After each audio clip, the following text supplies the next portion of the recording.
नमस्कार, मी Deepti Gharde. Mission Maharashtra news मध्ये आपले स्वागत आहे. सामाजिक कामगार कर्मचारी संघटनाद्वारा गठीत आरक्षण बचाव समन्वय संघर्ष समितीद्वारे रविवारी सिव्हिल लाईन येथील जवाहर वसतिगृह येथे एक दिवसीय राष्ट्रीय आरक्षण परिषदेचे आयोजन करण्यात आले होते. या परिषदेचे उद्घाटक म्हणून माजी समाज कल्याण मंत्री बबनरावजी गोल हे होते, तर कार्यक्रमाच्या अध्यक्षस्थानी कामगार नेते अरुण गाडे हे होते. प्रमुख वक्ते म्हणून सर्वोच्च न्यायालयाचे न्यायाधीश श्रेयस गच्छे हे होते. प्रमुख पाहुणे म्हणून प्रखर आंबेडकरी विचारवंत प्राध्यापक डॉक्टर एन. व्ही. भोके, राष्ट्रीय संयुक्त मोर्चाचे राष्ट्रीय महासचिव प्राध्यापक रमेश पिसे, अशोक आत्राम, विश्वदीप करंजीकर आदी उपस्थित होते. यावेळी साहित्यिक, सामाजिक, धार्मिक चळवळीत समर्पितपणे कार्य करणाऱ्या मान्यवरांचा डॉक्टर बाबासाहेब आंबेडकर जीवन गौरव पुरस्कार देऊन सत्कार करण्यात आला. 1 ऑगस्ट रोजी माननीय सर्वोच्च न्यायालयाने एस.सी.एस.टी. चे उपवर्गीकरण व क्रिमिलेअर बाबत दिलेल्या निकालाचे दूरगामी परिणाम व उपाय या विषयांवर परिसंवादाचे आयोजन करण्यात आले होते. यात अध्यक्ष म्हणून माजी आय.ए.एस. अधिकारी किशोर गजभिये हे होते, तर प्रमुख वक्ते म्हणून कुलदीप रामटेके, अशोक कांबळे, मनोहर नाईक, संजय अपरांती, प्राध्यापक जावेद पाशा, अरविंद गेडाम, डॉक्टर जयप्रकाश बोधी उपस्थित होते. कार्यक्रमाचे संचालन प्राध्यापक राहुल मुन यांनी केले, तर आभार सुशील तायडे यांनी मानले. कार्यक्रमाला अनेक मान्यवर मोठ्या संख्येने उपस्थित होते. 1 अगस्त 2024 को जो सुप्रीम कोर्ट का निर्णय आया है कि SC/ST आरक्षण में कैटेगरीज की जाए, ये बहुत ही खतरनाक मूवमेंट है, ऐसा हम समझते हैं। भला ही सुप्रीम कोर्ट का निर्णय हो, लेकिन इससे अनुसूचित जाति जनजाति के अंदर एक अलग संघर्ष छिड़ने की संभावना है। और असल में सुप्रीम कोर्ट ने जो कैटेगराइज करने का आदेश दिया है वो राष्ट्रपति के अधिकार का उल्लंघन ऐसा हम मानते हैं। अनुसूचित जाति, शेड्यूल कास्ट, शेड्यूल ट्राइब की लिस्ट बनाने का अधिकार केवल राष्ट्रपति को है और उसमें दखलंदाजी केवल संसद कर सकती है। लेकिन सुप्रीम कोर्ट ने जो आदेश दिया है उससे राज्यों को ये अधिकार मिलेंगे कि वो सब कैटेगराइज करेंगे। एक तो सब कैटेगराइज करने का कोई सामाजिक, आर्थिक, धार्मिक ये बेस नहीं है। और जो सबसे पहले 9 जजों के बेंच ने इसी इंदिरा साहनी केस में जो ऑर्डर दिया था वो ये था कि अनुसूचित जाति जमाती एक संलग्न एक यूनिट ऐसा ग्रुप है उसमें सब कैटेगराइज नहीं किया जा सकता। और ये अगर हो जाएगा तो जो लोग लाभ लेने की क्षमता रखते हैं वो लाभ से वंचित हो जाएंगे और अनुसूचित जाति जमाती के जो लोग झोपड़पट्टी में, स्लम एरिया में गरीब हैं वो उस स्पर्धा में नहीं आ पाएंगे। तो दोनों तरफ से ये समाज मारा जाएगा। उसकी लड़ाई लड़ने के लिए हम उतरे हैं, क्योंकि मैं खुद प्राध्यापक जावेद पाशा OBC में आता हूँ, लेकिन मैं इस लड़ाई में इसलिए उतरा हूँ। उन्होंने पहले OBC को क्रिमिलेयर लागू करके OBC को कमजोर किया, उसके आरक्षण को कमजोर किया। आगे में ये आरक्षण राजनीतिक आरक्षण से उड़ा दिया।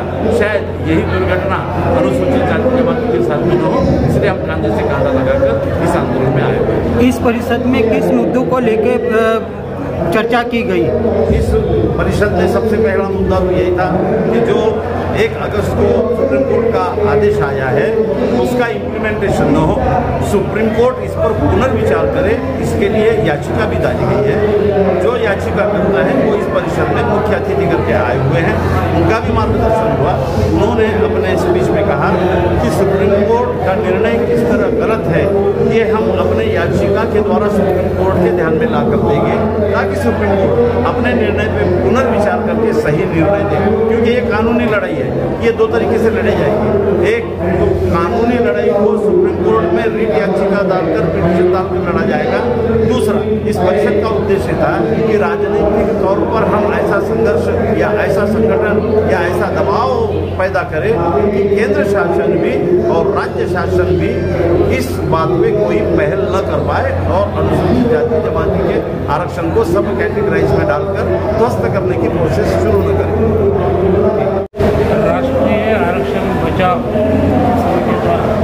यामध्ये कास्ट्राइक महासंघ, संविधान परिवार, राष्ट्रीय चर्मकार महासंघ, ऑल इंडिया आदिवासी इतर संघटना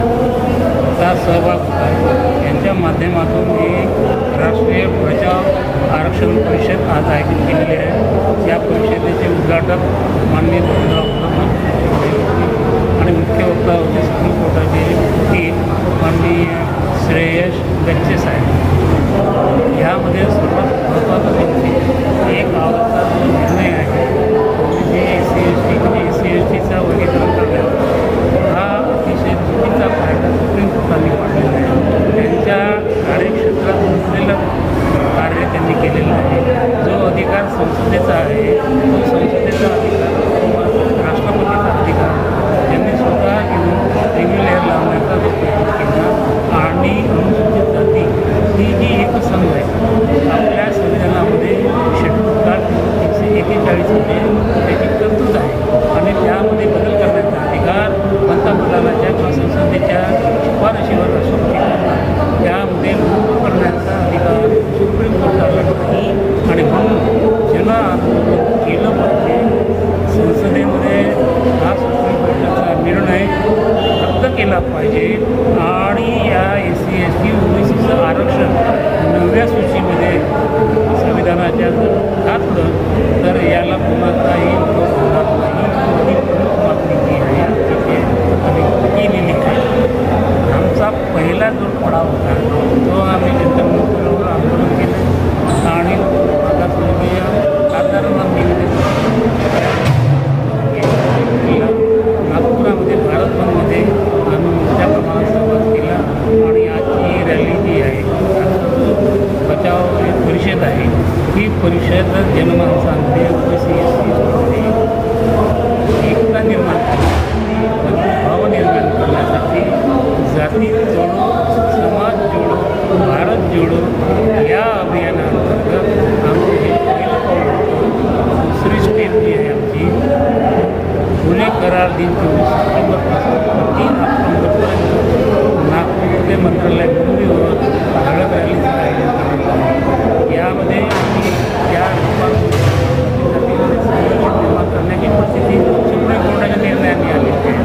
राज्य सरकारही त्यामध्ये आधी बघण्याचं काम करत आहे आणि त्यामुळे संघर्ष भेटला हा संघर्ष होऊन समाज एकजूट असावा, SC एकजूट असावी, ST एकजूट असावी हा मेसेज घेऊन आम्ही संपूर्ण महाराष्ट्रात भ्रमण करून SC/ST आणि OBCचं आरक्षण कशा प्रकारे म्हणजे राहील अशा प्रकारचे टिकेल यासाठी आमचे प्रयत्न असतील. त्यासाठी पुढची लढाई आरक्षणाची असेल ती राजकीय कारण राजकीय आरक्षण तसं तर राजकीय पाठबळ लाभल्याशिवाय ही लढाई लढता येणार. काँग्रेस BJP हे आरक्षण विरोधात आहे आणि म्हणून तिसरी शक्ती अशी झाली पाहिजे की ती स्वतःचे प्रतिनिधी निवडून आली पाहिजे. बाबासाहेबांनी स्वतंत्र मतदारसंघाची मागणी केली होती त्यामुळे अनुसूचित जाती अस्पृश्याचे प्रतिनिधी निवडून आणली. आज ती गरज आहे की SC/ST OBCचे स्वतःचे प्रतिनिधी निवडून येण्यासाठी स्वतंत्र मतदारसंघ मागणी करणे आज गरजेचे ठरलेले आहे.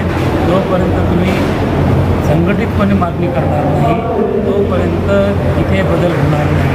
बदल घडवून आणायचा असेल तर आपल्या प्रतिनिधी